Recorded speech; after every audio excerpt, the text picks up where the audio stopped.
Hello there. So what I'm going to show you how to do today is how to build a box over your wheel wells and insulate them, which is important because a lot of cold comes through them. There's just metal, basically. They're metal shapes around your wheels.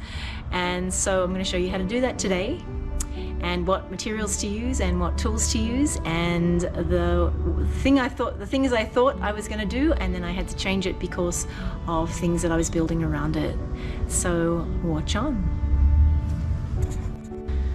I'm basically going to create a box like this. Now, because I have a dually, which means I've got this extra deep wheel well that covers two wheels, it's not just one box, so it's going to be like a step like this. So I've already just done my first measurements, and of course I've measured it once. So what do I need to do? I need to measure it twice, right, before I cut it. So I'm going to check the measurements before I start make any decisions about exactly what I'm going to use. I'm going to use largely some leftover pieces of 1/2 inch plywood, but I may use 1/4 inch on the inner edge that's very hard up against my dinette. Okay, so I'm going to remeasure.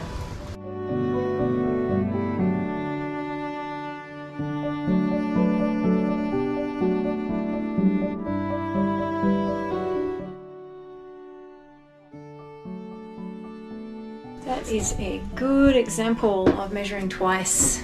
Not that I've made mistakes, but just that I needed to change a few things. And I'm gonna go and get my big tank because I don't want to build this and the tank doesn't fit. I'm pretty sure it will, but I'm gonna go get it.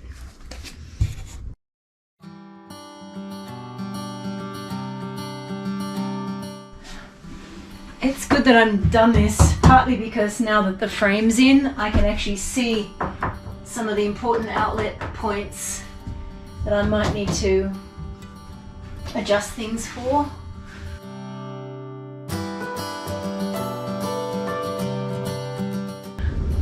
Okay, so let me tell you where I'm at.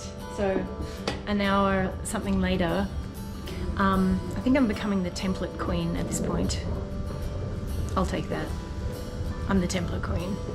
So in order to fit my over the wheel arch water tank that has all of these angled cuts in it to go over a wheel arch, I had to change my design altogether. So it's going to look something more like this. Think like an Aztec pyramid. All right, so in order to get the Aztec pyramid, I actually have to get the shape of the angles of the wheel well. And I made a template and it was wrong because I didn't notice that at the front leading edge of the wheel well that it's steeper than the back. So I made it again. So it's going to look something like this, okay? The only shape I need to cut that's an odd shape is this pyramidal shape, okay? That's going to be 35 1/4 at that edge, and then my template is steeper at the front edge and then shallower at the other end, okay? And then I'm going to cut 2 inches off the top, and that's how I'm going to make my step, okay? Hope that makes sense. Here, therefore, is my template, okay? All right, and I'm going to take it to the wheel arch to show you what I mean. Oops, sorry. Duh. Try again. This is the template in this direction, okay? So that's the base of the van. This is the back edge, and this is the steeper edge. Let me show you how that works. So having this template now changes everything. It's going to be much, much easier to build. So let me show you down here. So there's my template sort of sitting over the wheel arch, okay? It's steeper here at the front, okay? So it's going to cover over there. And this is the back, okay? So now that I have that in place, I can make my box.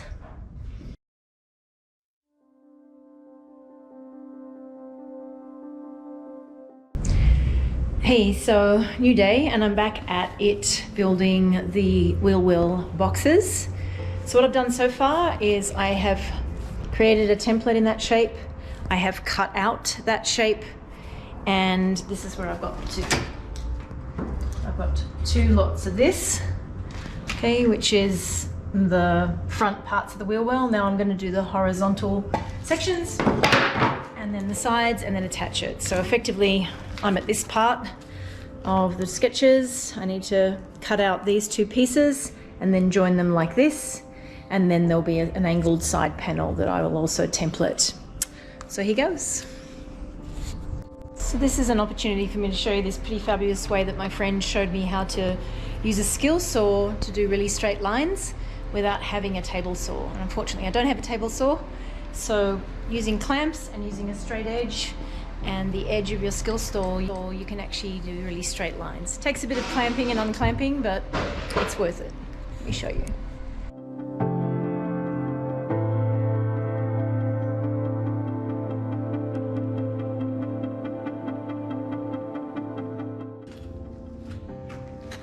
Perfectly straight edge. Cool, huh?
Now I just need to attach these to here, but that's what I was doing, was I was measuring them here with this 1/4 inch piece.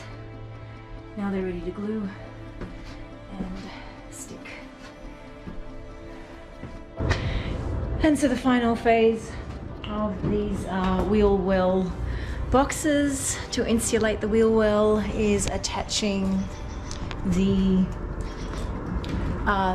side angled panels to the rest of it. So here goes.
So here we have them, my finished wheel well boxes inside of my dinette cabinets. Not a piece of fine joinery, but they certainly do the trick. They have been insulated underneath with Havelock wool, which is fantastic. So it's all fully insulated now, which is going to make it even less noisy, but even more importantly, it's not going to freeze my water in winter. Hey, so I've just finished installing the wheel well boxes, and everything went pretty well. I mean, I tried a really simple box shaped solution at first and found that it wasn't going to work. for the reason that, and this is something that you need to know to do, you must make sure that anything you need to fit around anything you're installing, you keep checking it and keep checking it. Because I have an over the wheel arch water tank that had all these angles in it, I had to angle my boxes, which made it a much longer project, but it works, okay? So yeah, it's done. It took longer than usual. I am gonna have to stop saying that. But they're in, they're not going anywhere. They're insulated with Havelock wool underneath. And what that actually means is that my floor, as in the floor level stuff, is fully insulated. So I can start building things on top of them, which is exciting. So that's what I did today. I showed you today how to build wheel well boxes and insulate them. You need to think about that. You do need to insulate those. They're metal underneath, right? And so if you've got water tanks anywhere near them or on top of them or over them like I do, they will freeze your water in winter, and you don't want that to happen, okay? So thanks for watching. If you haven't subscribed, make sure you subscribe over here and click on the little bell icon, and that will notify you of when I upload new videos. If you have any comments or questions or improvements on the way I've done it, which is very likely, please put it in the comments, because really I'm here to educate people and to show them the best way to do things. And so I appreciate your comments if you have expertise in this area. So thanks so much for watching. Much love. Bye-bye for now.